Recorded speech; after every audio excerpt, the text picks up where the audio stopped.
Yes, my dear friend, welcome back to the channel. It is a beautiful Friday afternoon here in Southeast Asia, Malaysia to be precise. Thank God it's Friday, wherever you are. I know you are already in your Friday. In fact, the whole world, no matter the continent you are, you should be in your Friday right now. Oh, am I right? Oh, maybe in America, they are still in the night. Yeah, even in the night, they are about to enter. Even if it's early dawn, they are still in the... Anyway, dear friend, welcome to the channel. This is Salon's Blog.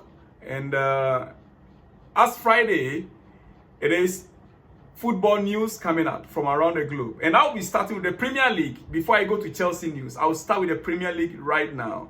Yes, breaking news from the Premier League. Premier League clubs have agreed in principle to introduce new financial rules. New financial rules, meaning the FFP. The FFP rules, they have realized that it's not working, it's not helping the clubs, it's not helping the football. Clubs are getting stranded, they are being held at their neck, they are being suffocated. So now they have agreed in principle to introduce new financial rules. They voted to progress with new squad cost ratio, rules to replace current profitability and sustainability rules. Squad cost ratio rules to replace current profitability and sustainability rules. Yes. But these new rules can only take effect next year, next season. The full implementation will be in next 2 seasons. But from next year, they'll begin to implement part of it, then it will become full flow in next 2 seasons. They also agreed that those who are already found wanted or guilty, yes, they will still be dealt with. Anyway, yeah, that is how it is. That is the new rules now. Okay, all right. Then they also agreed, Premier League clubs, they also unanimously agreed to introduce semi-automated offside technology. The technology that was used at the Qatar World Cup to detect offside, that humans will no longer be sitting at a computer and at the VAR telling the referee on the field on what to do, where so much errors are coming. No, this time around it's going to be semi-automated. So as soon as it's offside, the computerized system will detect it. And everyone will see it. Even at the stadium, we will all see it clear. This is an offside. It will be detected by the system, not a human playing replay and reversing it and checking it angle to angle. No. Semi-automated offside technology. It was used during the Qatar World Cup. Now the Premier League finally unanimously agreed to introduce it in the UK. All right. The new system will be used for the first time in the Premier League next season. Yeah. From next season, they will start using it in the Premier League. All right. Okay. My dear friend, in the Premier League, Rodrigo Muniz has won the Premier League Player of the Month ahead of Cole Palmer.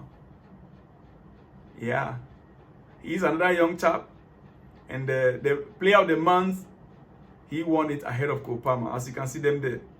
Okay, that is not a big deal anyway. It's not a big deal. So we move on to some other news. Like I said earlier on in my previous episode, remember Chelsea still has an opportunity to qualify for Europe. Yeah, Chelsea has an opportunity to qualify for Europe. If we can get to the 7th position, we should be in the Conference League. Or if we win the FA Cup, we should be playing Europa League. We should be playing Europa League. All right. Jurgen Klopp. Jurgen Klopp speaking after their match yesterday, the Europa League conference, that they were beaten by Atlanta. Liverpool beaten by Atlanta in Anfield 3-0. 3-0. I think Chelsea need to find out how Atlanta did it. How Atlanta did the job. 3-0. After the game, Klopp has nothing to say. Everything that he was saying was very funny. Now, this is what he said. Klopp, can we win in Bergamo? He said, yes, if we play good. Can we win 3-0? I have no idea. Now we have to recover. We must feel really bad. We must feel really bad. It's important. That was a bad performance. That's how it is. It was a bad performance. And that is how it is. Jurgen Klopp, so much disappointed in the performance of his team last night in the Europa League. He's not the only one. Even West Ham and Kudus also went to Leverkusen. There we know that it's not going to be easy for them. We know that it's not going to be easy for West Ham. They went there and they also collected it 2-0. They also collected it 2-0 from Bayern Leverkusen. Yeah, that is how it is from the other angle also. Okay. All right. In conclusion, before I let you go, dear friend, this weekend and it's your Friday afternoon, I would not like to take much of your time. So let me go quickly to some other news and then let you go.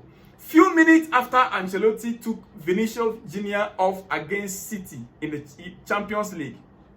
Few minutes after Ancelotti took off Vinicius Jr. from the game against Man City, the coach informed him he will make that substitution, although Ancelotti told the player that I'm going to substitute you in the second half. Although Vini was not happy when he came off. Even though the coach informed him, he was never happy when he came off.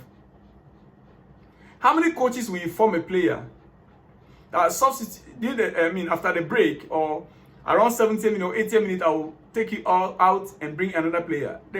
Ancelotti respects his players. I keep repeating this. Ancelotti respects his players so much. He respects, that is why they always play for him. He informed the young chap, I'll be taking you off. Yet when he took the player off, Vinicius Jr. was not happy about it. And listen to what happened. He said this, alongside the fact that Rodrigo took the left wing position where Vini plays best. From the start of the game, Ancelotti placed him in a different position. The left side of the field where Vinicius Jr. plays from. The coach purposely puts Rodrigo in that left side. That left wing position. Where he plays best. His best shows that something has changed in the team. From that moment, the player realized that there's something changing in the team. And so he was not happy when he was taken off. But well, as Real Madrid is, yesterday they were in training and it looks as if everything has been sorted out with the player and the coach. With the player and the coach. My point here, why I brought this up, is for you to know the relationship of a coach and players. The respect between a coach and his players. That is why I brought this up, dear friend. That is why I brought it up. Yeah. Well, before I let you go finally, dear friend, I want to remind you something. And I want to say it again and I'll repeat it again.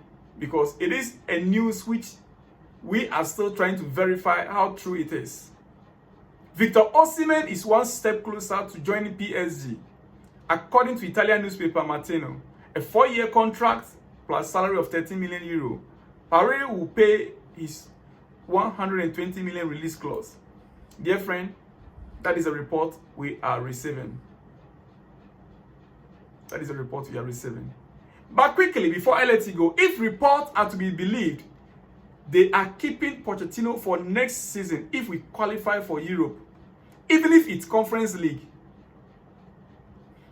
And I knew it. Going into the end of the season, some kind of challenge, objective will be laid down by the board to the manager, which they did, by telling him the minimum you can achieve is to qualify the team for Conference League. He was told. So now our coach Pochettino has a target to meet. Otherwise, well, the rest, we leave it until the rest of the season. It seems like qualifying for Europe is something the owners are looking at minimum as we speak. So don't be deceived. No matter what happens, Poch, he either qualify the team to Europe next season, even Conference League position, or he is gone. Have a great and wonderful afternoon. I will see you in the next one with more exclusives. Shalom.